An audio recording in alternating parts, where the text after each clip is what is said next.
Hello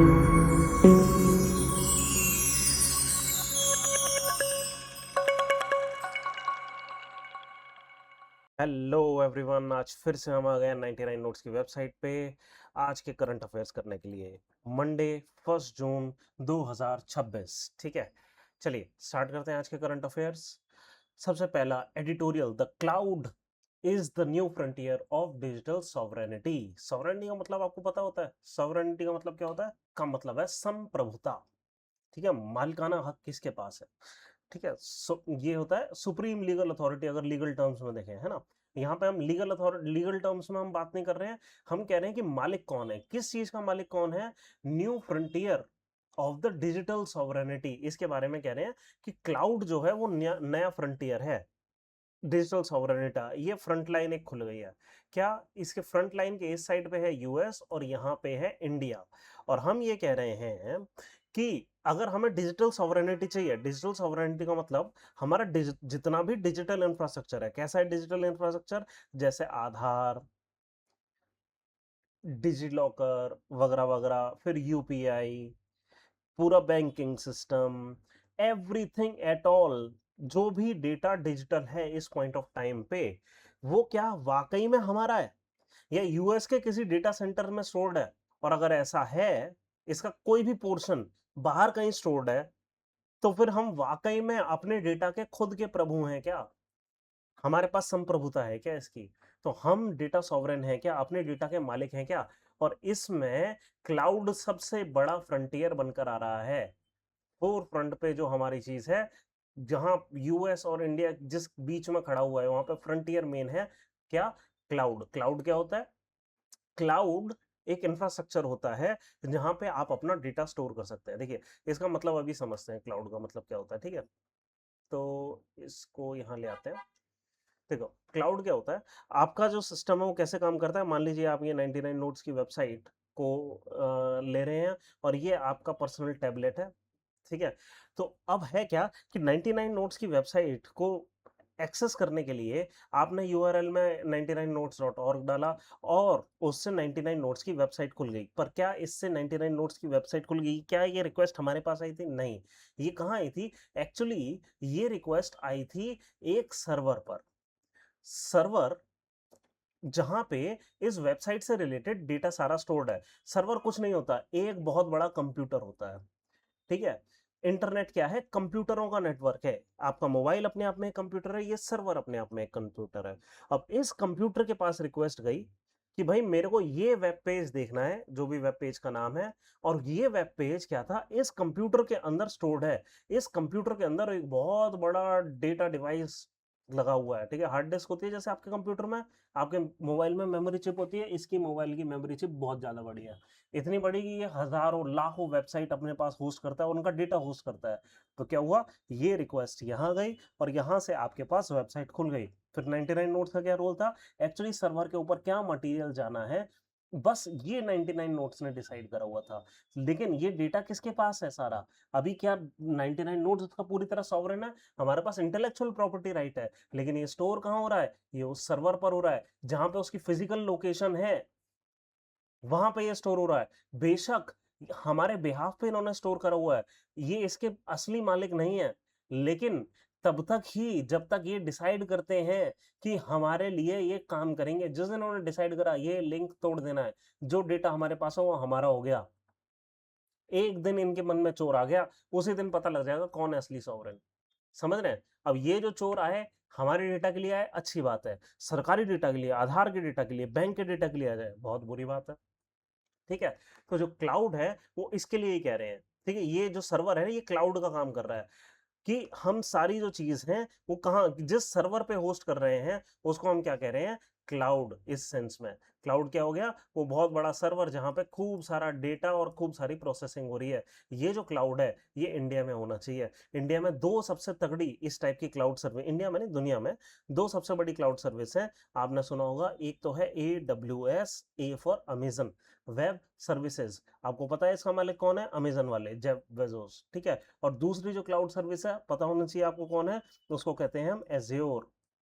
azure किसकी है? Microsoft की। माइक्रोसॉफ्ट जिसका कि आपका कंप्यूटर लैपटॉप वगैरह होते हैं, है ना, जिसका माइक्रोसॉफ्ट वर्ड है, एमएस वर्ड, एमएस एक्सेल जो आप सीखते हैं, ठीक है, वो सारी चीज है किसकी? अज्योर की। अगर इन्होंने डिसाइड कर, जब तक हम किसी ट्रेड वॉर में नहीं है, जब तक ट्रंप ने डिसाइड करा है ये कंपनी जैसे काम कर रही है वैसे करते ना, तब तक डेटा उनका, तब तक डेटा हमारा, वरना डेटा उनका। समझे? तो ये एक बड़ी चैलेंज है, और ये बड़ा चैलेंज इसलिए भी आया है रिसेंट टाइम्स में ना, ये डेटा सॉवरेनिटी पे बड़ी बात छिड़ गई है, बड़ी जंग छिड़ गई है। क्यों छिड़ गई है जंग? क्योंकि रिसेंट टाइम्स में हमने क्या देखा कि दुनिया में ना डेटा सेंटर कुछ जगहों पे बनना शुरू हो गए थे। ये जो डेटा सेंटर है हम कहीं पे भी बना सकते हैं। एक डेटा सेंटर जैसे बैंगलोर में बना हुआ है, मान लो, ठीक है। एक जो डेटा सेंटर है वो दुबई में बना हुआ है, ठीक है। तो आप जो अपना यूट्यूब देखते हैं मोबाइल के ऊपर, उसकी रिक्वेस्ट यूआरएल पे डालते हैं, तो वो कहाँ जाता है? या तो बेंगलोर में फिजिकली वो डेटा स्टोर होगा, वो वीडियो स्टोर होगी, या दुबई में स्टोर होगी, और इसकी कई कॉपीज अलग अलग जगह स्टोर होंगी कि एक जगह से डिलीट हो गई तो दूसरी जगह से रिकवर हो जाए। अब प्रॉब्लम ये हुई कि जब ये अभी कंफ्लिक्ट स्टार्ट हुआ था, किस किस का? यूएस का और ईरान का। तो ईरान ने क्या करा, अब यूएस के एलाइज पे बॉम्ब करना शुरू करा, और वहां पे डेटा सेंटर्स के ऊपर तक बम चला गया। जब ये हो गया तो देश और दुनिया की सरकार को चेत आया कि भाई ये डेटा तो यहाँ पे स्टोर होना ही नहीं चाहिए, हमारा क्रिटिकल डेटा भी वहां हो सकता है, ठीक है। तो कहाँ स्टोर होना चाहिए? इंडिया में होना चाहिए। तो अब यही चीज ये एडिटोरियल कह रहा है, ये जो डिबेट है और ज्यादा तीव्र हो गई है रिसेंट टाइम्स में। क्या? कि the analytical assessment of India's technological architecture has highlighted a critical structural vulnerability. ठीक है, एक क्रिटिकल वल्नरेबिलिटी है जो हमें दिख रही है। और क्या है ये वल्नरेबिलिटी? ये क्या है? फॉरेन डिपेंडेंस हमारी सबसे बड़ी वल्नरेबिलिटी है। इंडिया ने क्या है? एक वर्ल्ड क्लास एप्लीकेशन नेटवर्क बनाया है। एप्लीकेशन क्या होते हैं? Application are softwares. सॉफ्टवेयर्स जैसे कि यूपीआई एक सॉफ्टवेयर है, ठीक है। डिजी लॉकर एक सॉफ्टवेयर है जहां पे आप सारी चीजें डाल रहे हैं। ओएनडीसी नाम से हम एक वो बना रहे हैं, जैसे ये अमेजन होता है ना, उसी टाइप का एक बनाने की कोशिश कर रहे हैं जहां पे ई कॉमर्स चलेगा, है ना, अमेजन जैसा या मीशो जैसा, या जो कुछ भी आप जहां जो भी यूज करते हैं, ठीक है। तो अ, तो वर्ल्ड क्लास एप्लीकेशन हम बना रहे हैं, ये तो बहुत अच्छी बात है, हमने ये सारा सॉफ्टवेयर बना दिया। और क्या सॉफ्टवेयर बनाने से इन सब की ओनरशिप हमारे पास आ गई? क्या हम सॉवरेन हैं? क्या हम सॉवरेन हैं? हमें नहीं पता कैसे, मतलब नहीं कह सकते हैं साफ साफ। क्यों? क्योंकि ये सारी टेक्नोलॉजी बहुत ज्यादा हेविली डिपेंडेंट है फॉरेन टेक्नोलॉजी पे। हम सॉफ्टवेयर की तो बात कर रहे हैं। देखिए, ये डिजिटल दुनिया में दो हिस्से हैं जिसकी हमें बात करनी होती है। एक तो फिजिकल चीजों की, फिजिकल जैसे डेटा सेंटर जहां पे चीज स्टोर्ड है, और प्रोसेसिंग सेंटर और सर्वर्स वगैरह। और दूसरा फिजिकल नहीं, सॉफ्ट चीजों की। सॉफ्ट मतलब जिसको आप टच नहीं कर सकते, software. What are these are known as hardware, ठीक है। कि फिजिकली ये कंप्यूटर कहाँ स्टोर्ड है जहां से ये सारी चीजें आ रही हैं, वो क्या हो गया? वो चीज हो गई हार्डवेयर। दूसरी चीज क्या हो गई? वो हो गई सॉफ्टवेयर। सॉफ्टवेयर कहाँ से आ रहा है? सॉफ्टवेयर की हमारी पूरी ओनरशिप है। क्या? कि हमारे पास यूपीआई है, हमने खुद का बनाया हुआ है, आधार बेस्ड पेमेंट सिस्टम है, एईपीएस है, या और भी जितनी चीजें हैं, ओएनडीसी है, डिजी लॉकर है, ये सारी चीजें हमने बनाई है। हमने सॉफ्टवेयर में तो महारत हासिल कर ली। क्यों? इसके लिए ये सॉफ्टवेयर बनाने की क्या लगता है? लेबर लगती है। लेबर हमारे पास खूब सारी है, स्किल्ड, वो तो हमने बना लिया। क्या नहीं बना पा रहे? जहां पे पैसा लगता है वो है हार्डवेयर, ठीक है। तो ये है कि हमारी फॉरेन डिपेंडेंसी है। तो आधार इकोसिस्टम, जैसे अब ये कैसे हम फॉरेन डिपेंडेंसी, इसका कोई प्रूफ है हमारे पास? जी हाँ है। जैसे कि आधार इकोसिस्टम है, उसमें थर्ड पार्टी ऑथेंटिकेशन होती है। कैसे? जैसे पेटीएम के थ्रू ऑथेंटिकेशन अक्सर हो जाती है भाई। ओटीपी कहाँ से आ रहा है? कहीं बैंक के थ्रू आ रहा है या किसी चीज के थ्रू आ रहा है, आधार बेस्ड ऑथेंटिकेशन हो रही है। फिर आधार डेटा वोल्ट, दो टाइप की यहाँ, मतलब जो हमारा डेटा है वो कई जगह स्टोर है। क्या आपका डेटा आधार का जियो के पास नहीं जाता? ठीक है, बेशक उस तरीके से जाता हो, ये जियो के पास, आइडिया के पास, जिसके पास भी जा रहा है, क्या इनकी वेरिफिकेशन नहीं होती? यहाँ ऑथेंटिकेशन ऐप का यूज होता है। आधार डेटा वोल्ट, आपका आधार से रिलेटेड, आधार से डेटा वेरीफाई होता है। जियो को सारा डेटा मिलता है, आपका नाम, पता, सारी चीजें आइडिया को मिलता है, और ये आधार से क्या करते हैं, ओटीपी लेकर इससे वेरीफाई करते हैं कि ये सही है कि नहीं। कहने का मतलब है इनके पास जो डेटा है वो सही, वही डेटा है कि नहीं, जो आधार के पास है। तो ये अपने आप में आधार डेटा वोल्ट हो गया कि नहीं। ये डेटा कई जगहों पे स्टोर्ड है। क्या जियो ने सारा अपने डेटा सेंटर्स में स्टोर करा है, या आइडिया ने, वोडाफोन ने, और जितने भी एप्स हैं जहां पे भी ये लगता है, नहीं। ये लोग भी तो वही चीज यूज कर रहे हैं, या तो AWS यूज कर रहे हैं या Azure यूज कर रहे हैं। हर कोई वही यूज करता है, दो ही सबसे अच्छी सर्विस है। ठीक है, आगे चलते हैं और क्या बात कर रहे हैं। मतलब इन्होंने एकदम खोल दिए हैं परतें। क्या यूपीआई के बारे में कह रहे हैं कि गवर्न, बेशक ये गवर्न डोमेस्टिक है, डोमेस्टिकली है, but majority of UPI transaction जो हो रही है वो थर्ड पार्टी पेमेंट ऐप की तरह चल रही है, गूगल, फोन पे, पेटीएम। ठीक है, पहले तो गूगल जैसी ऐप ही डायरेक्टली बाहर की हैं, ऊपर से ये फोन पे या पेटीएम जैसे लोग जो ये यूज कर रहे हैं, इनका आप इंटरनेट पे जाकर सर्च करना, ये कहाँ पे होस्टेड है, ये भी तो एजोर जैसी चीजों पे होस्टेड है।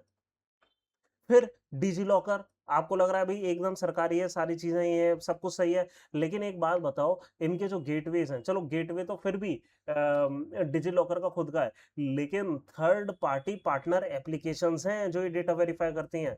यहाँ पे रिक्वेस्ट आते हैं और इशूअर्स आते हैं। आपने किसी कंपनी में ट्रेनिंग करी और ट्रेनिंग का सर्टिफिकेट इशू हुआ, वो जो ट्रेनिंग का सर्टिफिकेट इशू हुआ किसी कंपनी ने करा ना, फिर जो आपके 10th के 12th के सर्टिफिकेट किसी कंपनी को चेक करने हैं आपको रखने से पहले। ठीक है, कहाँ है, डिजी लॉकर में ही है ना। जो रिक्वेस्टर्स हैं और इशूअर्स हैं जो ये डेटा लेते हैं, वो बाद में वो डेटा अपने पास कहाँ स्टोर कर रहे हैं, वो भी यहीं स्टोर कर रहे हैं, Azure पे, AWS पे। ठीक है, फिर ओएनडीसी की बात है। ओएनडीसी एक डिसेंट्रलाइज्ड ओपन नेटवर्क होगा। ठीक है, कि मैं जैसे एक, मान लो एक दुकान चलाता हूं कि अग्रवाल जनरल स्टोर मान लो, ठीक है, तो क्या कहते हैं वो जो, वो कहाँ पे होस्टेड होती है, वो उसकी जो उसका जो सामान है, वो सारी चीजें कहाँ होगी। मैं हो सकता है एजोर का क्लाउड ले लूं या AWS का क्लाउड ले लूं और उसके बाद यहाँ पे होस्ट करूं अपने आप को। आप समझ रहे हैं, हम चाहे कुछ भी कर लें, हम यहां से लेकर यहां तक कोई काम कर लें, हम फॉरेन कंपनीज पे किसी ना किसी तरीके से डिपेंडेंट हैं।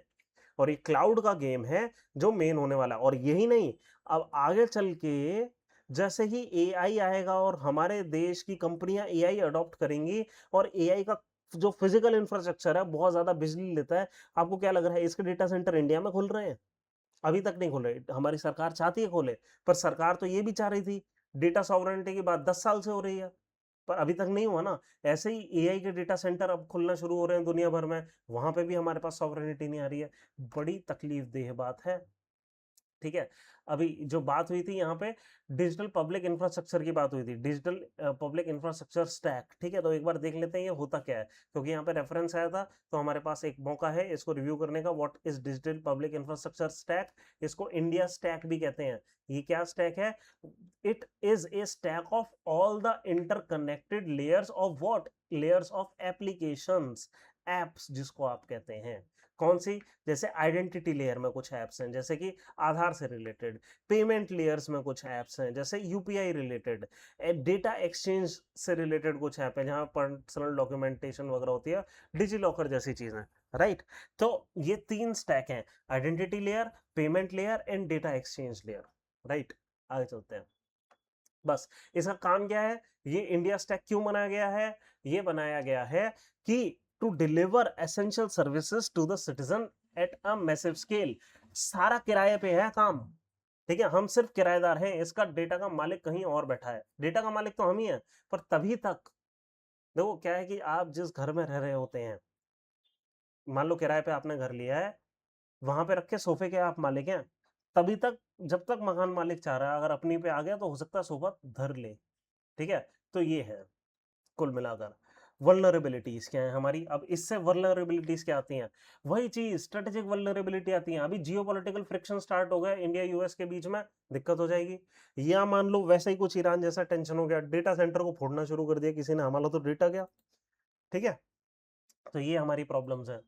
फिर कि for example foreign cloud services provider can alter the term या cut off access due to regulatory compliance. उनके यहाँ कोई रेगुलेशन आई, भाई इंडिया में कोई अगर कंपनी है, अगर सरकार ने कह दिया इसका डेटा रोक लो, कंपनी रोकेगी कि नहीं रोकेगी?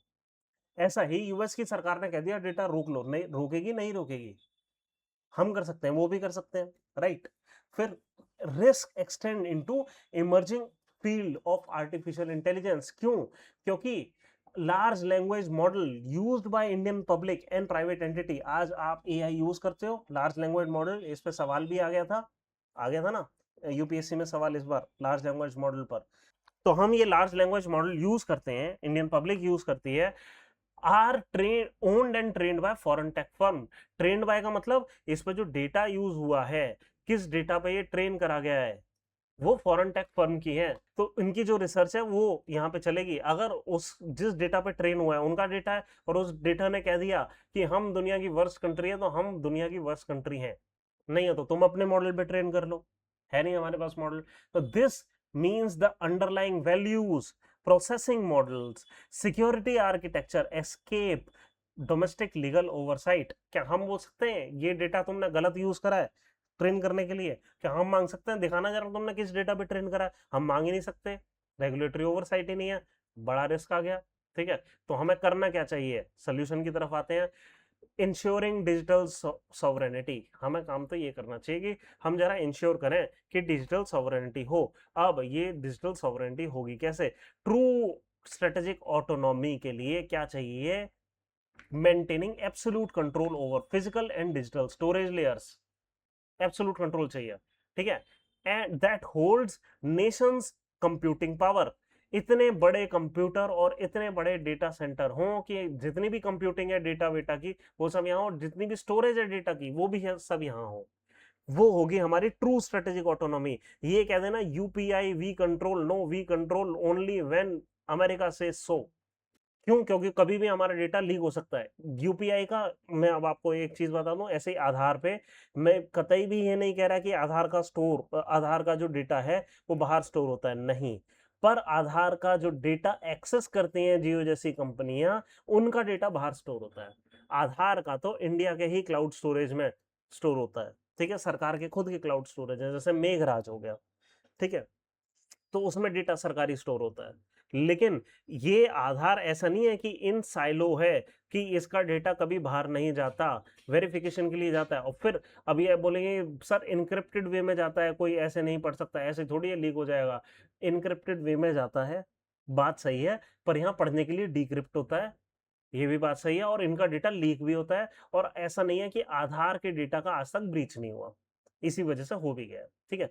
फिर allowing public databases financial operation या पब्लिक सेक्टर डिलीवरी फ्रेमवर्क, क्या कि अलाउ करना है हमें पब्लिक डेटाबेसेस, ठीक है, कि बड़े लेवल पे डेटाबेसेस बने, financial operations and public sector delivery framework to run foreign cloud services exposes a country to unilateral disruptions and external data tracking, कि अगर हम अपने पूरे देश का फाइनेंशियल नेटवर्क है उसका डेटा अक्सर बैंक अपने पास नहीं स्टोर करते, ठीक है। फिर पब्लिक सेक्टर डिलीवरी फ्रेमवर्क, कि पब्लिक सेक्टर डिलीवरी फ्रेमवर्क, और जो दूसरा है कि या मान लीजिए एनटीए की वेबसाइट है, कौन सा इस पे ही होस्टेड है ना, प्राइवेट उस पर अक्सर होस्टेड हो जाती है। इनफैक्ट आप अगर पैन कार्ड बनाना चाहोगे, इनकम टैक्स की खुद की वेबसाइट पे आप पैन के लिए अप्लाई करोगे, एक प्राइवेट वेबसाइट पे भेज देता है, ठीक है। तो ये पब्लिक सर्विस डिलीवरी फ्रेमवर्क है, ये फॉरेन क्लाउड सर्विस पे डिपेंड करती है। फिर data localisation must be backed by strong domestic hardware infrastructure, हमें हार्डवेयर इंफ्रास्ट्रक्चर बनाना है obviously, and securing this foundational layer shields the domestic economy from weaponised software blockade. अगर उन्होंने अपना सॉफ्टवेयर ब्लॉकेड कर दिया, या सॉफ्टवेयर ब्लॉक नहीं करा, सिर्फ उसका डेटा ब्लॉक कर दिया, कोड हमारे पास है, रखा रह जाएगा और कुछ नहीं हो पाएगा, राइट। आगे चलो, हमें प्रोएक्टिव इंटरवेंशन करना है, जैसे कि इस बजट में कहा भी गया है, एक चीज आई है प्रोएक्टिव इंटरवेंशन के नाम पे, क्या कि strategic push for to transform India from a digital tenant into a global hub for cloud and AI infrastructure. ये खुद बजट के वर्ड है, मैं नहीं बोल रहा, हम नहीं मानते, हम टेनेंट नहीं जी, सरकार खुद मान रही है, ठीक है। और उसके लिए उन्होंने cloud global hub for cloud और एआई इंफ्रास्ट्रक्चर के लिए उन्होंने पुश करा है। अभी एआई समिट वगैरह हुई थी, इस जो पुश करा है, पुश कैसे करा है कि वो कुछ पैसा दे रहे हैं इसके लिए, कुछ आई थिंक क्या 20 करोड़ कुछ सब, तो मेरे को आइडिया नहीं क्या था, 20 नहीं, आई मीन 20,000 करोड़। उसमें कई सारी कंपनीज है जिन्होंने इंटरेस्ट दिखाया है कि जो क्लाउड सर्विसेज देंगे, टीसीएस है उसमें, जियो है, आई थिंक एयरटेल भी है, ठीक है, तो ये अपना क्लाउड बनाएंगे, ठीक है, देखते हैं ये कैसा पैन आउट होता है, और इसके लिए जो एनर्जी रिक्वायरमेंट है उसके लिए इंडिया रेडी है कि नहीं, क्योंकि क्लाउड में, कंप्यूटिंग में, डेटा सेंटर में बहुत मैसिव कूलिंग की ज़रूरत होती है, और आपको पता है कि हमारे देश जैसे गर्म देश में कूलिंग का कॉस्ट कितना होता है, ठीक है। फिर डेवलपिंग नेशनल सॉवरेन क्लाउड, हमें जैसे मेघराज है सरकार का एक क्लाउड, वैसे हमें नेशनल सॉवरेन क्लाउड बनाना चाहिए। नहीं हो पा रहा तो एक और हम काम कर सकते हैं कि पीएसयू मान लो इसमें डाल दे, लेकिन ठीक है, सरकारी चीज़ों को चलाना आसान है, मतलब स्टार्ट करना आसान है, चला नहीं पाते हैं। फिर इन्फोर्सिंग ऑपरेशनल डेटा सॉवरेनिटी, क्या कि हमें एटलीस्ट ये कर दें, एक लोकलाइज प्रोटोकॉल हो जाए कि टू रिक्वायर, कि इस चीज की रिक्वायरमेंट होगी, foreign tech vendors permit domestic security agencies to perform direct technical audit, कि हम AWS का टेक्निकल ऑडिट एटलीस्ट कर पाए। ऐसे लोकलाइज प्रोटोकॉल, ऐसा नियम बना दो, ऐसा नियम बना दो कि हम एटलीस्ट ये कर पाए। जब तक हम ये नहीं कर रहे, अपना नहीं बना रहे, तब तक ये कर लें। फिर लोकलाइज आर्टिफिशियल इंटेलिजेंस स्टैक, क्या ट्रेनिंग एंड स्केलिंग इंडिया में हो LLM मॉडल्स की। फिर domestic microchips and hardware manufacturing है, PLI हम यूज कर सकते हैं इस काम के लिए। What is PLI? Production link incentive, कि इस साल इतने प्रोड्यूस करोगे तुम चिप, तो तुमको इतना रुपए का अवार्ड मिलेगा।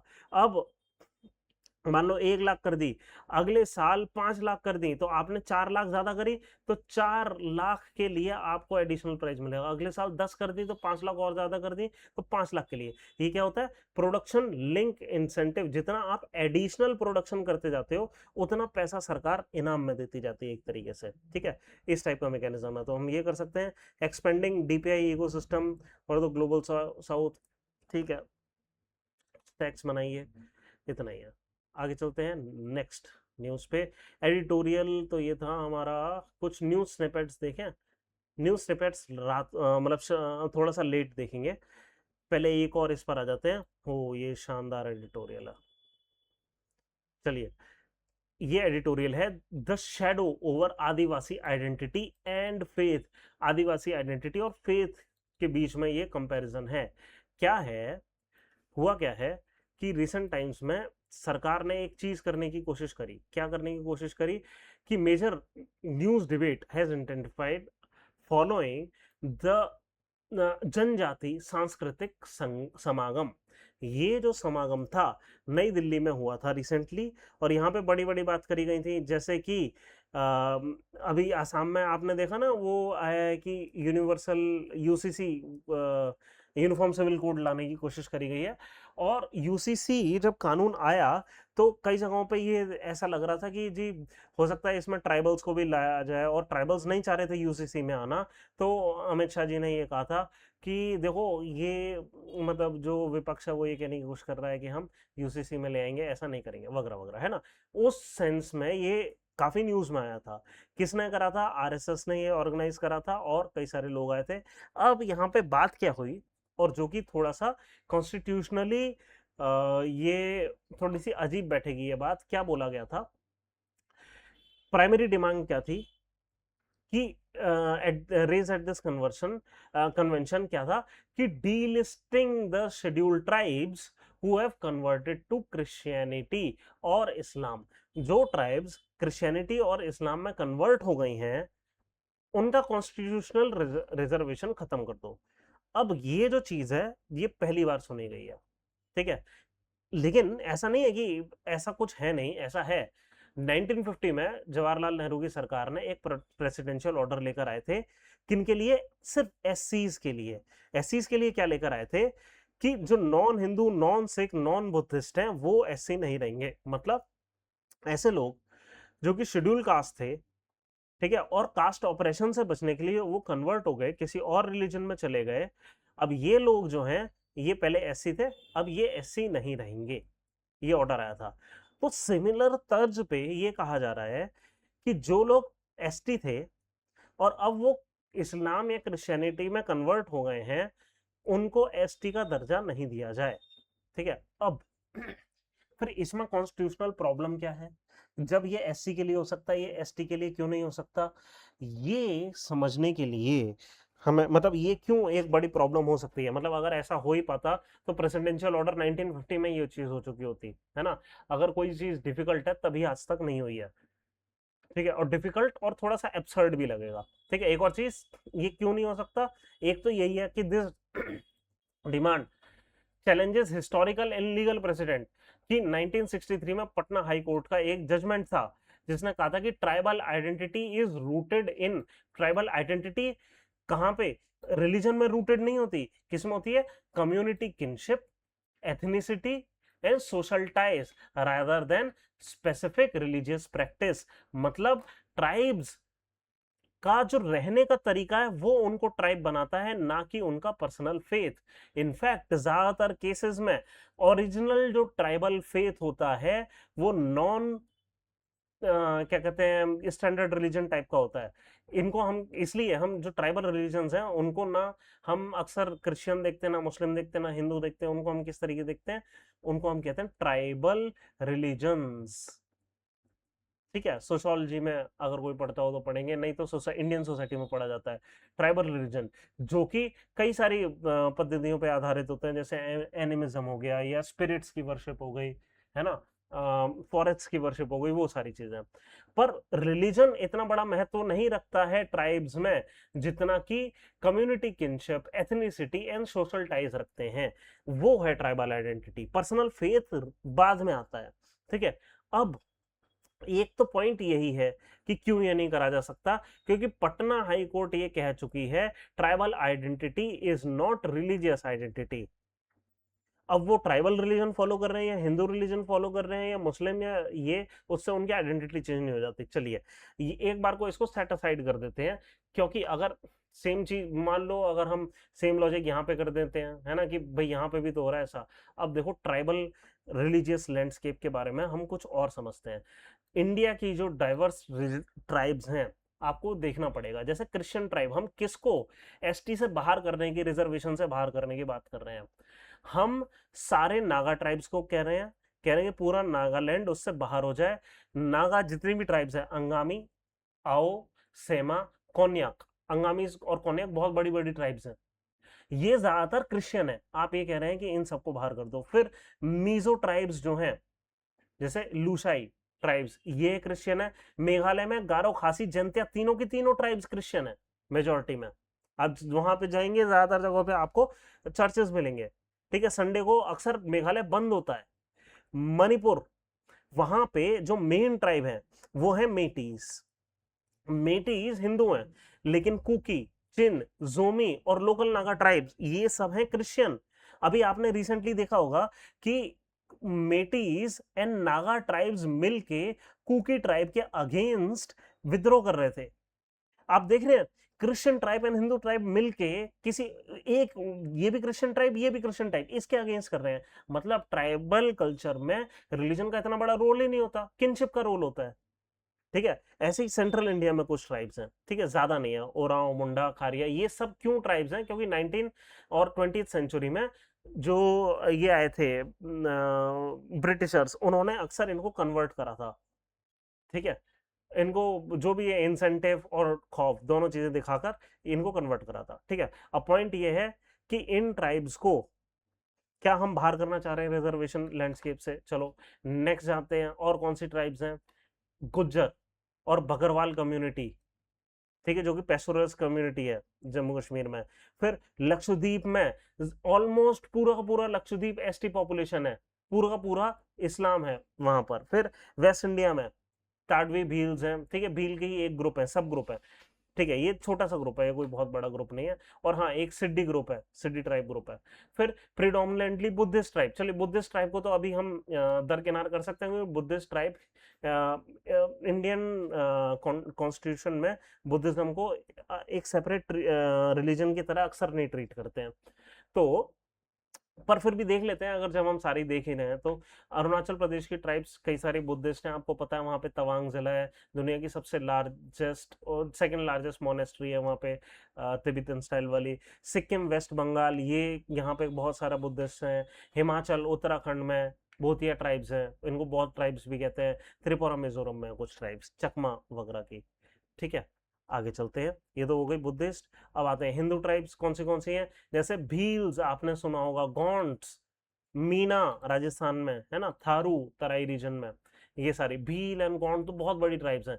तो कुल मिलाकर ये जो समागम था ना, एक्चुअली ये वाले लोग आए थे। ठीक है, और इन वाले लोगों ने कहा कि इनको एसटी के दर्जा से हटा दो, तो जितनी भी रिजर्वेशन है वो हमारे पास आ जाएगा। पॉइंट ये है, अभी हम दिखाते हैं ये सारी ट्राइब्स जब हम मार्क करेंगे कहाँ बैठेगी। ट्राइब्स प्रैक्टिसिंग, इसके अलावा और कौन सी ट्राइब्स हैं जो कि एक पर्सनल फेथ, जो किसी भी धर्म को अभी तक उन्होंने नहीं अपनाया है और अभी भी ट्राइबल रिलीजन प्रैक्टिस करती हैं, जिसको एनिमिज्म वगैरह हम कहते हैं।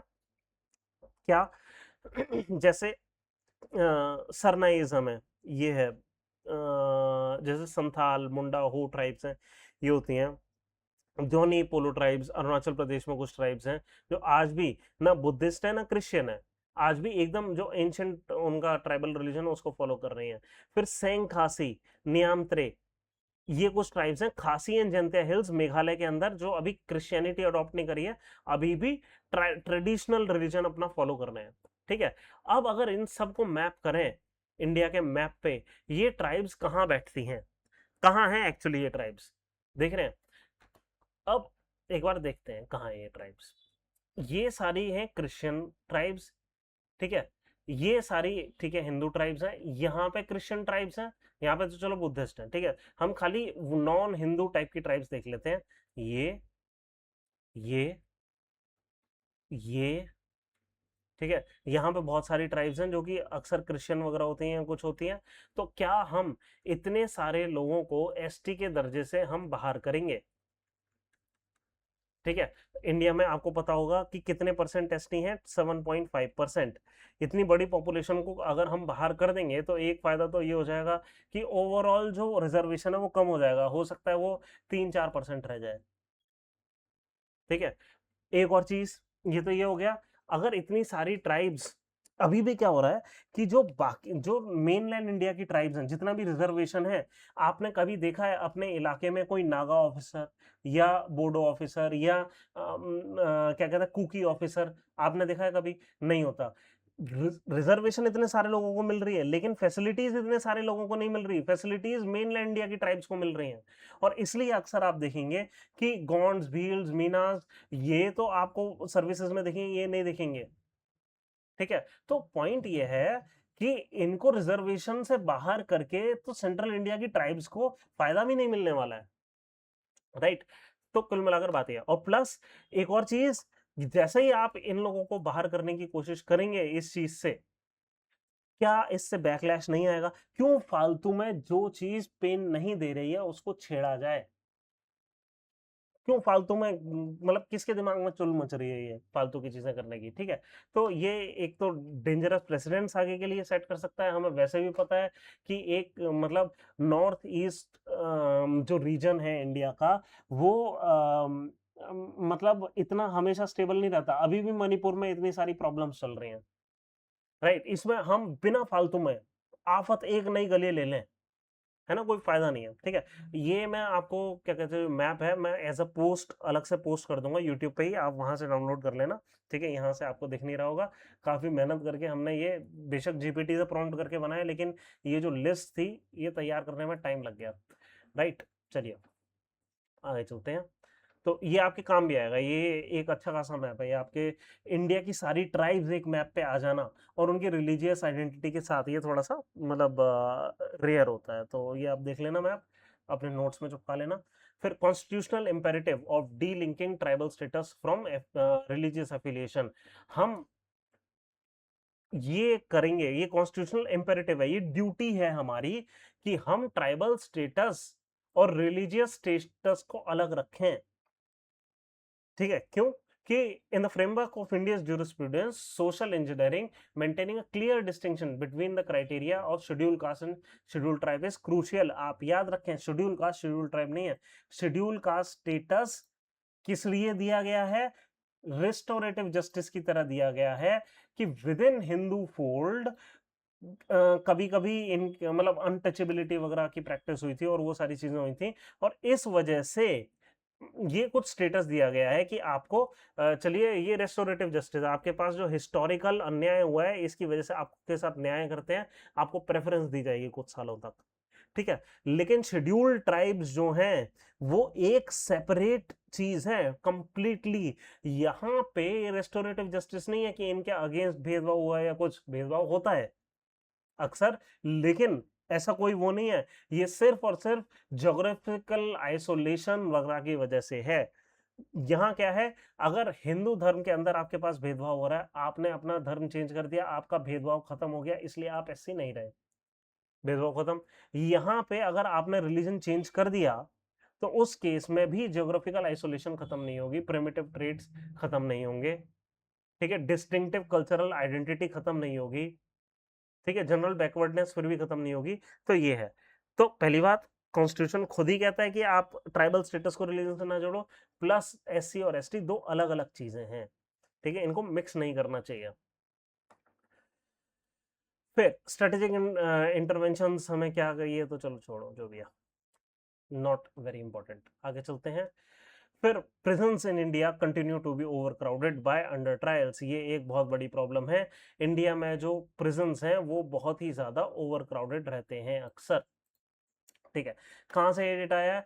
प्रिजन स्टैटिस्टिक्स इंडिया रिपोर्ट एक आई है, release by NCRB, national crime records bureau, और वहां पे कहा है कि बहुत सारी चीजें आई है, क्या कि नेशनल एवरेज प्रिजन ऑक्यूपेंसी हल्की सी ड्रॉप हुई है, 112% है, 100% होनी चाहिए, 12% ज्यादा है। कहां पर ज्यादा है?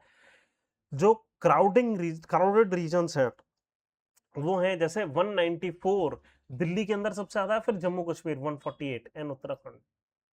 कन्वर्सली छत्तीसगढ़ के पास काफी स्ट्रक्चरल इंप्रूवमेंट है और उनकी जो ऑक्यूपेंसी है वो 234 थी किसी पॉइंट ऑफ टाइम पे, उन्होंने खूब सारी प्रिजन बनाई, 127 हो गई।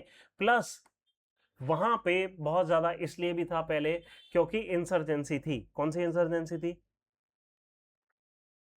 लेफ्ट विंग एक्सट्रीमिज्म, वो थोड़ा सा कम हुआ है, ठीक है, और जिसकी वजह से कई सारी चीजें रिजॉल्व हुई होंगी। प्लस पुलिस इंफ्रास्ट्रक्चर का काफी तेजी से काम हुआ है रिसेंट टाइम्स में, ठीक है। ये तो ये हो गया। अब ये हो क्यों रहा है ओवर क्राउडिंग? बिकॉज ज्यादातर लोग अंडर ट्रायल प्रिजनर्स हैं, उनका दोष अभी तक सिद्ध नहीं हुआ है। इसका मतलब ये नहीं है उन्होंने हो सकता ना करा हो, पुलिस ही इतनी ढीली है, साबित ही नहीं कर पा रही है, कोर्ट में केस चले जा रहा है वगैरह वगैरह, ठीक है। तो प्राइमरी ड्राइवर क्या है ओवर क्राउडिंग का? Disproportionality high share of under trial prisoners, ठीक है, जो कि 73% है, मजाक चल रहा है, 73% ये है टोटल इनमेट्स के, मतलब हर 100 में से 73 लोगों का अपराध ही सिद्ध नहीं हुआ है, ठीक है। और कई जगहों पे, दिल्ली जैसी जगहों पे 87 तक चला जाता है ये आंकड़ा। तो ये तो बहुत बुरी शर्म की बात है, ठीक है। दो तरीके से ये शर्म की बात है। क्या? पहली बात, अगर ये बंदा मान लीजिए एक्चुअली इसने क्राइम नहीं करा तो इसके साल बर्बाद कर दिए, किसी ने फंसा ही दिया, साल बर्बाद कर दिए, और तब तक जो विक्टिम की फैमिली है उनको भी तो नहीं मिला न्याय, है ना। फिर ह्यूमन रिसोर्स की क्राइसिस है, क्या? 60% ऑफ सैंक्शन प्रिजन स्टाफ है। अगर 100 लोग होने चाहिए तो 40 लोग हैं जो ये सारा काम कर रहे हैं। प्रिजनर ज्यादा हैं, पुलिस कम है, प्रिजनर टू पुलिस का रेशियो बहुत स्क्यूड है, और इसकी वजह से बहुत ज्यादा प्रॉब्लम्स होती हैं। क्या प्रॉब्लम होती हैं? कि when individuals are detained for prolong duration without any formal conviction, it challenges the core constitutional principle. सबसे बड़ा क्या? Presumption of innocence until proven guilty. जब तक आप गिल्टी प्रूव नहीं हो जाते तब तक हम अज्यूम करेंगे कि आप इनोसेंट हैं। क्यों? ये कहां से आता है कि किसी को भी अपने खिलाफ मतलब अपने लिए गवाही देना के लिए बाध्य नहीं करा जाएगा। अगर आपने प्रिजम्पशन कर लिया कि गिल्टी है, प्रिजम्पशन ऑफ गिल्ट है, अगर तो उस केस में आपको साबित करना होता है आपने गलत नहीं करा है। अगर प्रिजम्पशन ऑफ इनोसेंस है तो प्रोसिक्यूशन को साबित करना होता है वो अपनी रिसर्च करके आया कि किस तरीके से आपने क्राइम करा, क्या करा। ठीक है, तो ये तो कॉन्स्टिट्यूशनल मैंडेट ही है। फिर unless verdict is serve victim remains without justice, ये एक प्रॉब्लम है। फिर administrative and human right perspective से भी इतनी ज्यादा ओवर क्राउडेड जेल्स हैं, हेल्थ केयर मैट्रिक्स में कहाँ जाता है और ये सारी चीजें क्या है। फिर further more the implementation of meaningful correlation and rehabilitation models. ठीक है, हमें प्रिजनर्स को खाली सजा नहीं देनी होती है, मॉडर्न जस्टिस सिस्टम इस तरह काम नहीं करता। हमें चाहिए कि ये प्रिजनर अंदर से एक अच्छा आदमी बन के निकले किसी तरह, और बुरा आदमी बन के ना निकले। अगर जानवरों की तरह रखेंगे तो और जानवर बन के निकलेगा, और डर खत्म हो जाएगा। ठीक है, तो हमें ये काम नहीं करना है। फिर this underscores the need of comprehensive structural overhaul of bail mechanisms, legal aid delivery वगैरह वगैरह। ठीक है, अब इसके लिए कर क्या सकते हैं, क्या कर सकते हैं हम। पहला, लिबरलाइजेशन ऑफ बेल ज्यूरिस्प्रूडेंस। क्या, बहुत साल हो गए आप जेल में हैं, अगर मान लीजिए आपने चोरी करी थी जिसमें 7 साल की सजा हो सकती थी, आप उसका आधा टाइम ऑलरेडी सर्व कर चुके हैं, अभी भी ट्रायल में है। ये नहीं होना चाहिए यार 7 साल की मैक्सिमम सजा थी, 7 साल आप सर्व कर चुके हैं, अंदर ही पड़े हुए हैं। भाई जितनी सजा सर्व कर रही थी उतनी तो आपने सर्व कर ली ना ऑलरेडी। ये कह रहे हैं कि उतनी उससे ज्यादा सर्व कर ली, फिर तो ये जस्टिस सिस्टम ही क्या है। तो कह रहे हैं कम से कम अगर हाफ अगर सर्व कर रहा है तो बेल पे निकाल दो, बेशक कुछ कंडीशंस के साथ आप बेल कर देना, लेकिन बेल कर दो। फिर इंस्टीट्यूशनलाइजिंग फ्री लीगल एड। कई सारे लोग अंदर इसलिए पड़े रहते हैं क्योंकि उन्हें वकील ही नहीं मिल रहा, तो डिस्ट्रिक्ट लीगल सर्विसेज अथॉरिटी को इंश्योर करना चाहिए। कौन ऐसा होता है ना, आपको कोर्ट अक्सर फ्री वकील देता है, वो कहाँ से देता है, वो यहाँ से देता है, डिस्ट्रिक्ट लीगल सर्विसेज अथॉरिटी की तरफ से कोर्ट उसका पैसा उठाती है। ठीक है, फिर मार्जिनलाइज अंडर ट्रायल्स को ये सारी चीजें मिलनी चाहिए। फिर expansion of prison infrastructure, obvious सी बात है कि हमें ये सारी चीजें करनी चाहिए। फिर एक्सपेडाइट रिक्रूटमेंट कैंपेन, भाई पुलिस लाओ जल्दी से। कौन कौन लाने हैं हमें, वार्डन, मेडिकल स्टाफ, है ना, ये सारे लोगों को भर्ती करनी है। और फिर मैक्सिमाइजिंग ऑल्टरनेट डिस्प्यूट रेजोल्यूशन, जो नॉन सीरियस कंपाउंडेबल ऑफेंस है, मतलब जहां पे सजा तो मिलती है बट वो नॉन सीरियस टाइप के हैं, इस टाइप के हैं। ठीक है, मान लो मारपीट का मामला है, इस टाइप का मामला नहीं है कि मतलब दो गुट थे उन्होंने मारपीट करी आपस में, कुछ लोग दोनों तरफ से बंद हैं, अगर ये किसी तरीके से एडीआर से सॉल्व हो सकता है।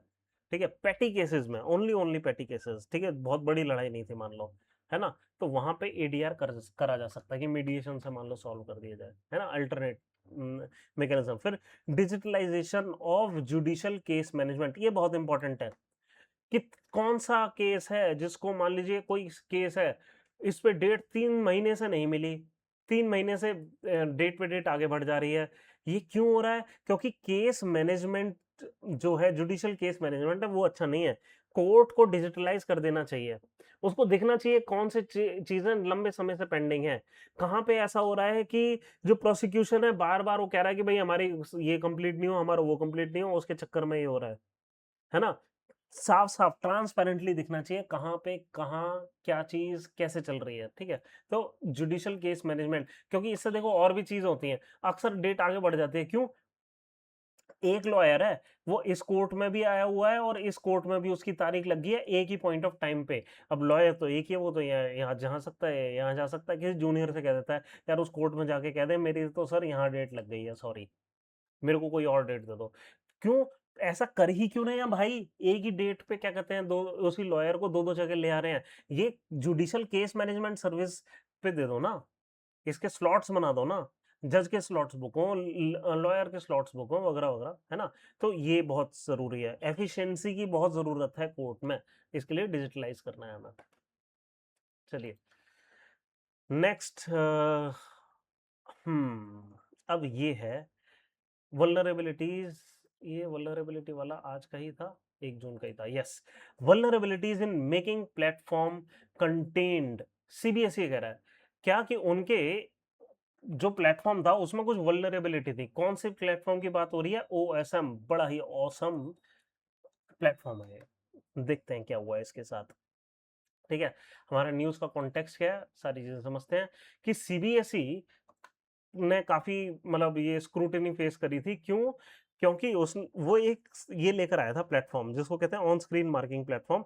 क्या प्लेटफॉर्म कुछ ऐसा था कि टीचर्स जो कि फिजिकली अपना पेपर चेक करते हैं, उसकी जगह कंप्यूटर स्क्रीन पे आपका आएगा, आपको यूं चेक करना है, ठीक है, और वहीं के वहीं नंबर धरते जाना है कि 1 नंबर यहाँ मिले, आधा नंबर यहाँ मिला, वगैरह वगैरह, ठीक है, कर दिया। अब प्रॉब्लम ये है इसकी बहुत अच्छे से टेस्टिंग नहीं हुई, और ऐसे ही इन्होंने ये जो प्लेटफॉर्म है वो कर दिया, और इसमें बहुत सारी प्रॉब्लम्स आई। अब क्या प्रॉब्लम आई? सबसे बड़ी जो प्रॉब्लम है ओएसएम सिस्टम के साथ, वो एक इस शानदार व्यक्ति ने निकाली है। ये व्यक्ति है निसर्ग अधिकारी, ठीक है। एक बच्चा है 19 साल का, 19 साल का एथिकल हैकर है, ठीक है। अब एक 19 साल का व्यक्ति जिसके पास, ठीक है, 19 साल में कितना ही एक्सपीरियंस होगा, उसके बावजूद जितने भी उसको एक्सपीरियंस है, अगर 19 साल का ये कर सकता है तो और बड़े लोग तो और आसानी से कर सकते हैं। क्या कर सकते हैं? इन्होंने डिस्कवर करी थी सीवियर वल्नरेबिलिटीज सीबीएसई के सिस्टम में, और इन फ्लॉज को उसने ऑफिशियली रिपोर्ट करा था। किसको करा था? Indian computer emergency response team, CERT in, ठीक है। अब पहले आपको सर्टेन के बारे में बताएंगे, ठीक है, सर्टेन के बारे में थोड़ी देर में बताएंगे। अब हुआ क्या, सर्टेन को बताया क्या कि जो हार्ड कोडेड मास्टर पासवर्ड है and improperly configured AWS storage है, इसकी वजह से वो जो आंसर शीट है वो सब वो देख पा रहा है। हार्ड कोडेड का मतलब क्या होता है? देखो, ये हमारा लॉगिन है, ठीक है। अगर मैं इसमें लॉगिन करूंगा तो होता क्या है, लॉगिन करते समय आप अपना यूजर नेम डालते हैं और पासवर्ड डालते हैं। अगर आपका पासवर्ड जो सिस्टम के अंदर बैठा हुआ पासवर्ड है इसके साथ मैच कर रहा है तो आप लॉगिन हो जाएंगे, एकदम सही बात। अब यहाँ पे जो पासवर्ड स्टोर होता है, अगर ये फाइल रीडेबल है, कोई यहीं से ही पासवर्ड रीड कर दे तो क्या हो जाएगा? पासवर्ड लीक हो जाएगा, इसी को हम हैकिंग कहते हैं। तो इसके लिए हम क्या करते हैं कि कभी भी पासवर्ड को हार्ड कोडेड नहीं लिखते। कोड में कभी भी ऐसा नहीं होता कि मैं पासवर्ड लिख दूं कि मेरा पासवर्ड ये है, ठीक है। ये पासवर्ड कभी भी कोड के अंदर नहीं लिखा होता। क्या होता है? ये सेपरेटली एक डेटाबेस में स्टोर्ड होता है ये पासवर्ड, और डेटाबेस में भी इनक्रिप्टेड फॉर्म में होता है। इनक्रिप्टेड मतलब वो कोडिंग डिकोडिंग आपने पढ़ी होगी ना, इसमें क्या कहते हैं सी सेट में, वैसे ही ये कोडेड होता है, कोडेड वे में। तो कहने का मतलब है, पहली बात, ये तो कोड के अंदर दिखाई भी नहीं देगा। मतलब आपने लॉगिन करा, उसने वेरीफाई करा, वो कोड में नहीं है पासवर्ड, वो एक डेटा में स्टोर्ड है, वो भी इनक्रिप्टेड फॉर्म में। तो आपका जो ये गया इनक्रिप्टेड फॉर्म में, ये आया, यहाँ पे डीक्रिप्ट हुआ और मैच हुआ, ठीक है। यहाँ पे कोई ऊपर से नहीं पढ़ सकता। अगर किसी के पास कोड का एक्सेस हो गया है तो वो पासवर्ड निकाल नहीं सकता, समझ रहे हैं? तो ये है इनक्रिप्शन। मतलब हमारी जो वेबसाइट है 99notes.org, इसका पासवर्ड इनक्रिप्टेड है। मैं चाहूं तो आप लोगों का पासवर्ड नहीं देख सकता, ठीक है। लेकिन ये हम जैसी छोटी वेबसाइट कर सकते हैं, लेकिन ये ओएसएम वालों ने नहीं करा। उन्होंने पासवर्ड अपने कोड में लिख दिया। अगर किसी ने यहाँ पे ये इंस्पेक्ट टूल पे जाकर, हो सकता है मेरा कोड देखना शुरू कर दें, कुछ करना शुरू कर दें, नहीं मिलेगा पासवर्ड।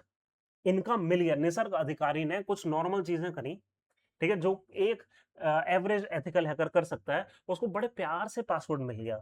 इतने प्यार से मिल गया कि वो क्या कर सकता था, वो अपनी आंसर शीट चेंज कर सकता था, अपने नंबर चेंज कर सकता था, कुछ भी कर सकता था, आपका डेटा चुरा सकता था। उसको ये पता है किस किसने क्या क्या पेपर दिए हैं, कितने पेपर दिए हैं, ठीक है, समझ रहे हैं? ऑब्वियस सी बात है, बहुत बड़ी चीज है ये, तो बहुत बड़ा लूप होल है, इसका तो कोई भी फायदा उठा सकता है। इंडिया में एक ऑर्गेनाइजेशन है, जब भी ऐसा लूप होल मिलता है आप इनको बता सकते हैं। In fact it is legally important. अगर मान लीजिए कोई डेटा हैक हो गया, आपका खुद का डेटा हैक हो गया है ना, और आप और किसी और के का डेटा आप रखते हैं, आप एक कंपनी चलाते हैं, if you are a company, you are legally bound to inform these personalities. इन्होंने यही करा, एक अच्छे सिटीजन की तरह इनको बता दिया कि देखो ये प्रॉब्लम आई है। कब बताया इन्होंने? फरवरी में। क्या इस पे एक्शन हुआ?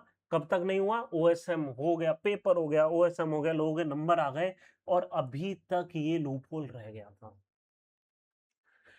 सर्ट इनमें बंदर बैठे हुए हैं, ठीक है। इन्होंने ये चीज नहीं देखी, इतनी बड़ी बात है। सर्ट इनका अब काम क्या है? अब जब भाई पहले हमें देखना पड़ेगा ये सर्टेन करती क्या है। सबसे पहली चीज, सर्टेन है क्या? ये एक नेशनल नोडल एजेंसी है, responsible for managing and responding cyber security threats in India, ठीक है, मेटी के अंदर काम करती है।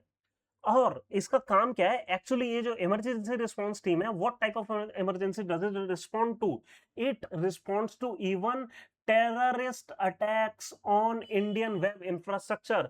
अगर यूपीआई वाला सिस्टम किसी ने हैक कर दिया, देश का यूपीआई ट्रांजैक्शन ओवरलोड हो गया, यूपीआई बंद होगी, देश का तो फाइनेंशियल सिस्टम खतरे में आ जाएगा। तो एक इमरजेंसी रिस्पांस टीम बनाई गई है कि रातों रात सारी चीजें ठीक कर दें। इतना क्या तगड़ा इमरजेंसी रिस्पांस दिया इन्होंने कि फरवरी में इनको किसी ने बताया कि आपका सिस्टम प्रॉब्लम में है, और इन्होंने 3 महीने तक कुछ नहीं करा, वल्नरेबिलिटीज को कुछ भी नहीं करा।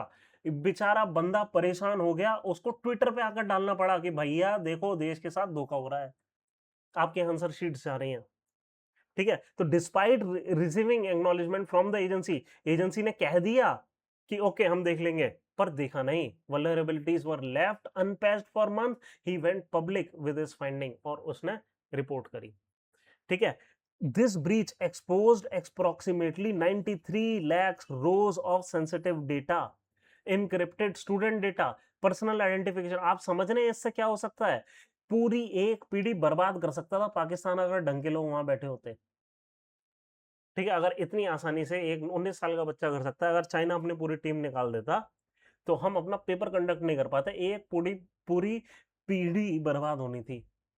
और वो छोड़ दीजिए, एक और आपको एक उदाहरण देता हूं। मान लीजिए ये अनडिस्कवर्ड चला जाता, बाद में ये 10th पे भी अप्लाई कर देते। एक चाइनीज हैकर, एक पाकिस्तानी हैकर मिलके पता है क्या कर सकता था? एक फेक स्टूडेंट डेटा एंट्री ले सकता था, और उसकी मदद से 10th का सर्टिफिकेट जनरेट कर सकता था। 10th का सर्टिफिकेट बर्थ सर्टिफिकेट की तरह काम करता है, उससे आधार बन जाएगा, वोटर आईडी बन जाएगा, कुछ बन जाएगा। देश में जितने टेररिस्ट लाने उतने लाओ। सर्ट इनने इतना मस्त काम करा है, डेटा ब्रीच हो सकता था, वल्नरेबिलिटी दिखा दी गई थी, इन्होंने एक्ट तक नहीं करा इस पे।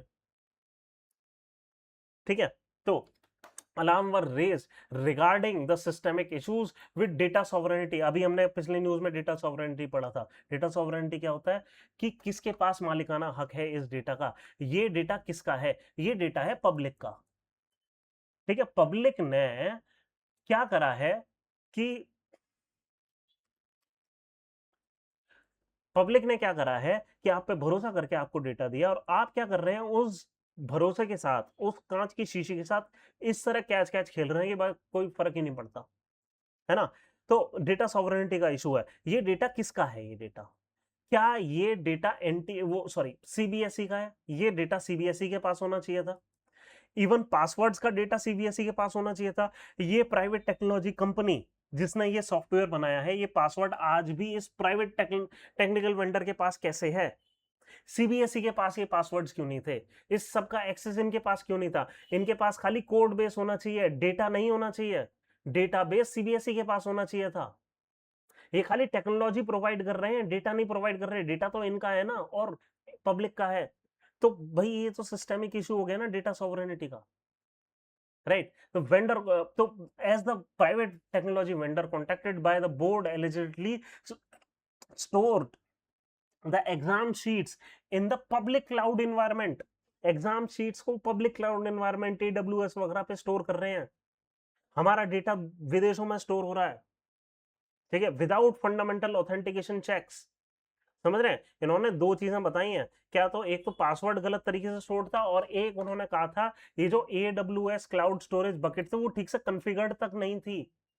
जिसकी वजह से, जिसका मतलब क्या है कि आप दो चीजें कर सकते हैं। आप एक तो पासवर्ड की मदद से कहीं पे भी जा सकते हैं, और दूसरा, अगर पासवर्ड भी नहीं है आपके पास, आप AWS क्लाउड स्टोरेज में घुस के अपनी आंसर शीट्स निकाल सकते हैं। मेरे को पता नहीं एग्जैक्टली किस लेवल का था ये चीज, ठीक है, लेकिन ऐसा कुछ था।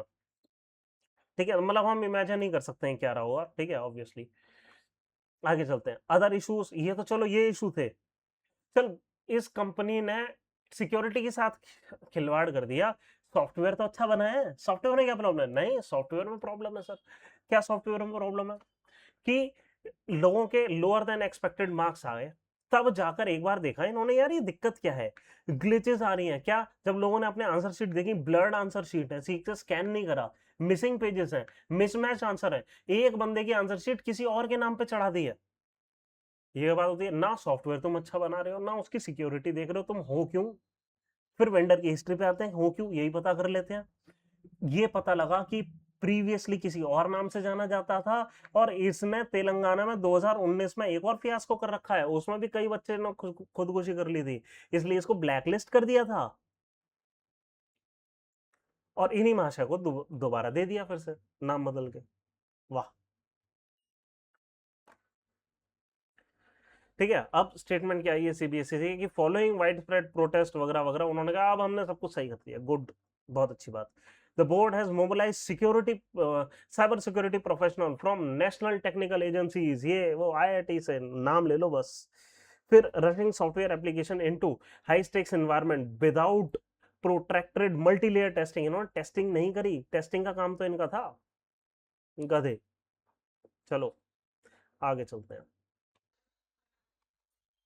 1 जून के इंपॉर्टेंट न्यूज स्निपेट्स। सबसे पहला है दिस थिंग कि general Subramani takes charge as CDS, lays emphasis on जय। हम बेसिकली सबसे पहले समझ लेते हैं कि सीडीएस होता क्या है, chief of defence staff and secretary of defence military affairs. ठीक है, ये चार्ज होते हैं जो ये ले रहे हैं। अब चीफ ऑफ डिफेंस स्टाफ है क्या, highest ranking military officer in India. ये फॉर्मल हेड नहीं है इंडियन आर्म फोर्सेस है, क्योंकि वो कौन है, वो तो प्रेसिडेंट ऑफ इंडिया है, the supreme commander of arm forces. ये क्या है, बस हाईएस्ट रैंकिंग मिलिट्री ऑफिसर है, he is a military officer. President of India is not a military officer but the supreme commander of arm forces. तो next, CDS acts as the single point professional military advisor to the defense minister and chairs chairs these the chief of staff committee. Chief of staff committee क्या होता है, जहां पे 3 military chiefs आते हैं, army navy and air force से, तो उसको हेड करते हैं और सिंगल पॉइंट ऑफ एडवाइस देते हैं, एक एडवाइस देते हैं। तो ये वैसे हैं क्या, एक एक्सपर्ट हैं रीजनल स्ट्रेटेजिक डायनामिक के लिए। एक चीज याद रखना, ये तीसरे हैं अभी तक, ठीक है, बस और ज्यादा कुछ है नहीं। अपॉन टेकिंग ऑफिस उन्होंने क्या है कि जॉइंटनेस आत्मनिर्भरता, जॉइंटनेस आत्मनिर्भरता, ये दो चीजें, एंड इनोवेशन। इसका मतलब क्या होगा, ये इसको इन्होंने कहा है जय।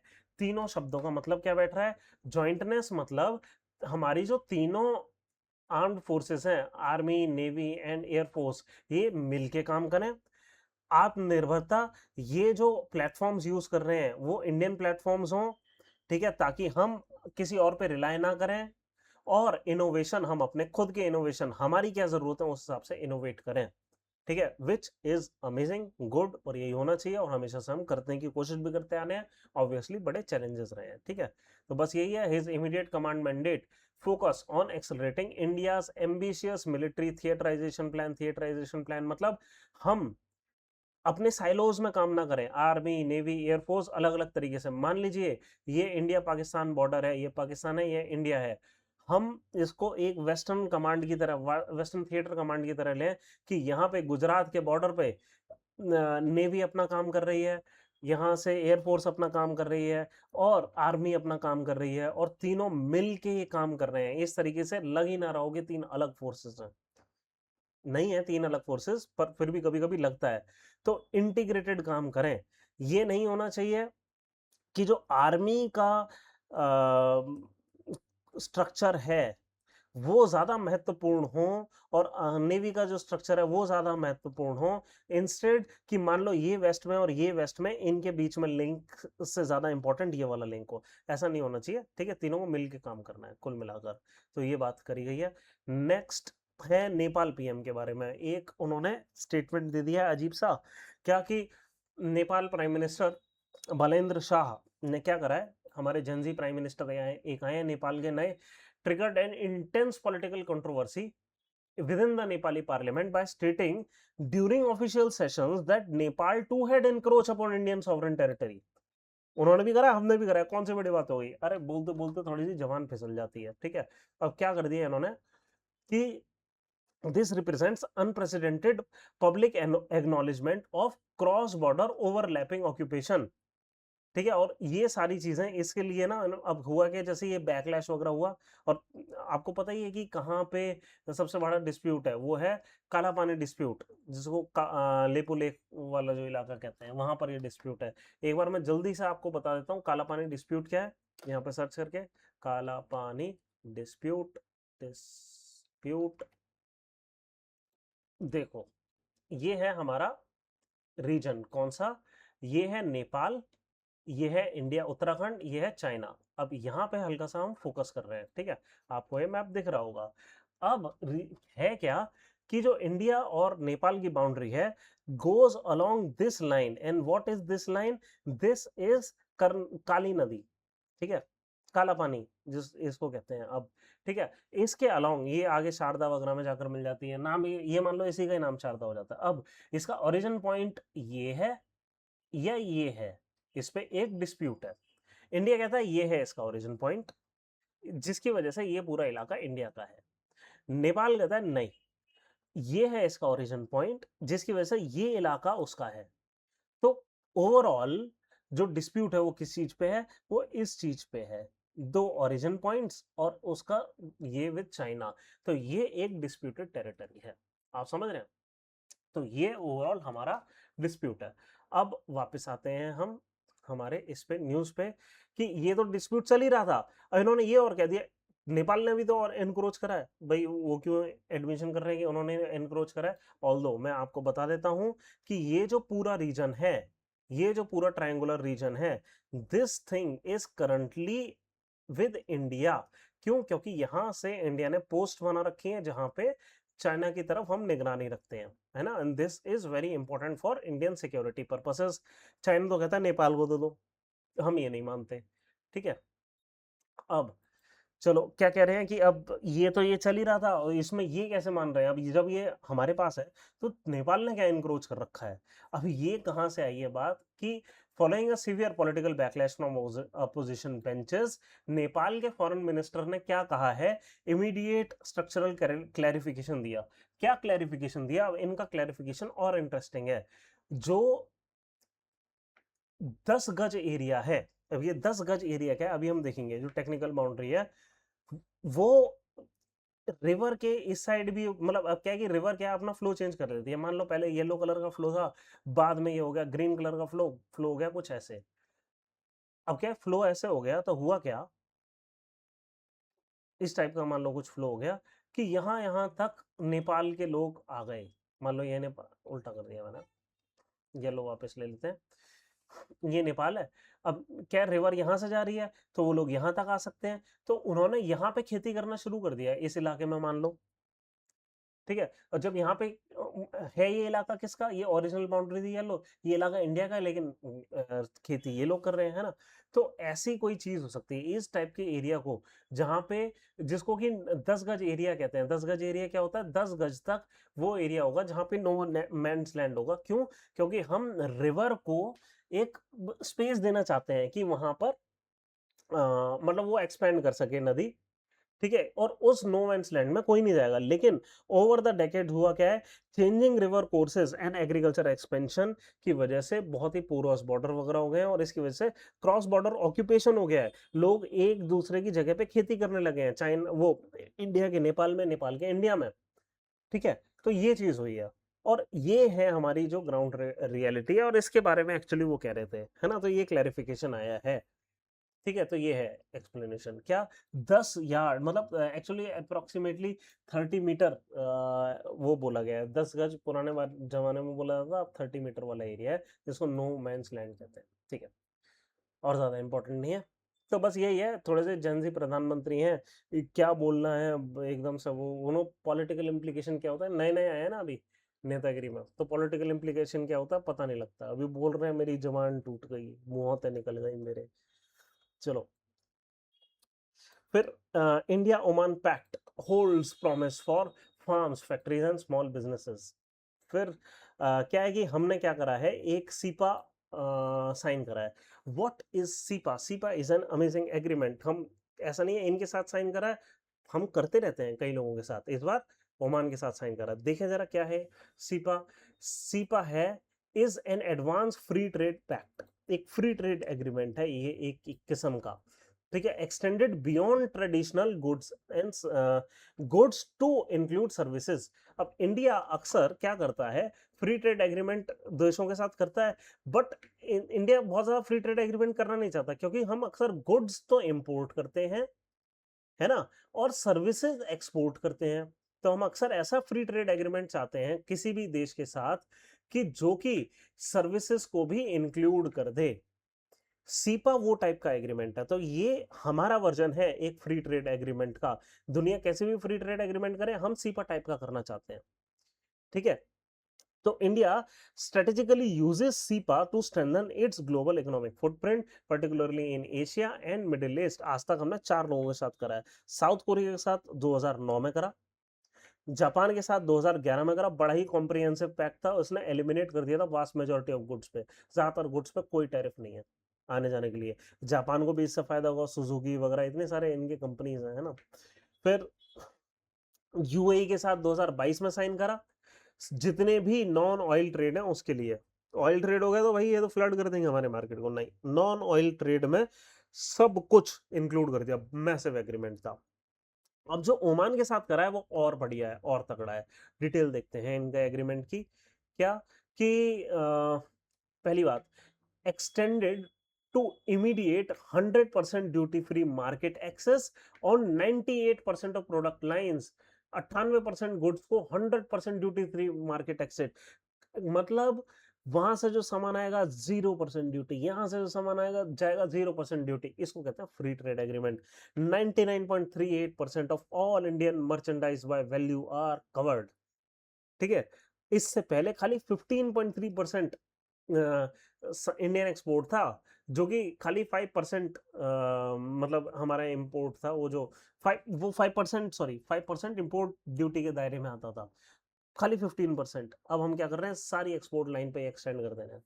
फिर टू प्रोटेक्ट वर्ल्ड, अब इसमें प्रॉब्लम ये होगी भाई एग्रीकल्चर का क्या हो सकता है, ओमान एक काम करे, चाइना से तो नहीं, चाइना से तो क्या ही लेगा, मान लो थाईलैंड से खूब सारा राइस लिया, इंडिया में डंप करना शुरू कर दिया, इंडिया के राइस फार्मर तो बर्बाद हो जाएंगे, ठीक है। तो एग्रेरियन चीजों को हमने एक्सक्लूड कर दिया, India has excluded major agricultural product lines, जैसे कि wheat, rice, maize, millet, dairy, edible oils, sugar and honey, ये चीज यहां से नहीं आएंगी, ठीक है। पर अगर नहीं आएंगी तो नहीं जाएंगी भी, तो बड़ी दिक्कत वाली बात है, ठीक है। हम किसानों की वजह से थोड़े से भीगी बिल्ली बन जाते हैं, हमें खुल के खेलना चाहिए भाई इन चीजों, वीट में हमसे आगे कोई है क्या, एक्सपोर्ट करना चाहिए, बट ठीक है, किसानों को प्रोटेक्ट करना पड़ता है। Conversely, the pact provides fast track 90-day regulatory clearance window for Indian pharmaceutical product. एक जो हमारी प्रॉब्लम थी, India is the world's pharmacy, हम चाहते हैं हमारे प्रोडक्ट्स हैं, पर कई सारी कंट्रीज जो हैं वो एक रेगुलेटरी क्लियरेंस विंडो सेट कर दी है, रेगुलेटरी क्लियरेंस में अटका देती हैं, आप क्लियर ही नहीं हो इसको बेचने के लिए, है ना। फार्मा ऐसी चीज होती है, हर कोई बेच नहीं सकता हर दूसरे की कंट्री में, राइट। तो इसमें क्या है कि 90 डे के अंदर क्लियर होगा ही होगा। आगे चलते हैं, next news, no lion death reported in last 3 days। एक डिजास्टर हुआ है, उसमें यहाँ के जो मिनिस्टर हैं, एनवायरमेंट मिनिस्टर गुजरात के, वो अर्जुन करके हैं, इन्होंने कहा कि भाई और कोई नई डेथ नहीं हुई है। अब ये हुआ क्या है, अब एक बात बता देते हैं, हुआ क्या था, एक इन्फेक्शियस डिजीज आउटब्रेक हो गया था। इस इन्फेक्शन का नाम क्या है, कैनाइन डिस्टेंपर वायरस, अक्सर ये होता रहता है, ठीक है। ये एक डिजीज था जो कि हो गया था, और 8 कब्स की डेथ हो गई, 8 कब्स की, ठीक है। Investigation revealed that 17 Asiatic lions have tested positive for the infection. तो ये इन्फेक्शन है जो इन लॉयंस को हो गया है। अब ये ना हमारी बहुत बड़ी बेवकूफ़ी भी है, ये सिर्फ प्योरली नेचर नहीं बोलेंगे इसको, क्यों, क्योंकि इंडिया में सिर्फ एक जगह पर लॉयन है, और गलती से यहाँ एक जगह पे इस तरह का वायलेंट आउटब्रेक आ गया। आपको पता है ना, कोविड का आउटब्रेक आया, पूरे दुनिया में फैल गया, सारे इंसान इफेक्ट हुए थे, बाकी जानवर नहीं इफेक्ट हुए, है ना। ऐसा ही कुछ ऐसा आया, अगर एक ही जगह पे सारे लॉयंस हैं और वो इन्फेक्ट होना शुरू हो गए, तो पूरी एशियाटिक लॉयन की पॉपुलेशन पे, दुनिया की एशियाटिक लॉयन की पॉपुलेशन पे खतरा है। पूरी दुनिया में सिर्फ एक ही जगह एशियाटिक लॉयन है, गिर, है ना। और वही अगर वहीं पे डिजीज फैलना शुरू हो गया, ये तो बड़ी दिक्कत वाली बात होगी। तो सीधी सी बात है, सिंगल कंटिन्यूअस इकोसिस्टम, सिर्फ एक ही जगह पे सिंगल कंटिन्यूअस इकोसिस्टम होना, जैसे कि गिर में है, सिर्फ गुजरात में होना लॉयंस के लिए, ये बड़ा रिस्क ही है। क्यों? इससे बहुत ज्यादा लोकलाइज इनब्रीडिंग होती है, आपस में ब्रीड करते हैं, ठीक है, जेनेटिक डाइवर्सिटी लो होगी। फिर habitat sharing with domestic vector, कि जिस जंगल में वो वेक्टर्स, वो वायरसेस रह रहे हैं, उसी जंगल में दुनिया की सारी लॉयन की पॉपुलेशन रह रही है। भाई एक काम कर दो ना यार, थोड़ी सी लॉयन की पॉपुलेशन कहीं और शिफ्ट कर दो, अगर यहाँ पे वायलेंट आउटब्रेक हुआ, यहाँ पे इफेक्ट ही नहीं करेगा, पर नहीं, ठीक है। फिर सिंगल अनचेक्ड जेनेटिक म्यूटेशन और अ रैपिड कंटेजियस डिजीज, जैसे कि canine distemper virus could wipe out entire wild population in a short period of time। Plus एक ऐसा डिजास्टर आया, फॉरेस्ट फायर लग गई, एक ही जगह पे सारे लोग वाइप हो गए। यार थोड़ा सा दूसरी जगह होगा तो थोड़े से बच जाएंगे, ठीक है। ये आपको लग रहा है कि यार एकदम दिमाग वाली बात है, अभी तक क्यों नहीं करा? भाई दिमाग वाली बात है, हर कोई कह रहा है कर दो, गुजरात सरकार नहीं चाह रही।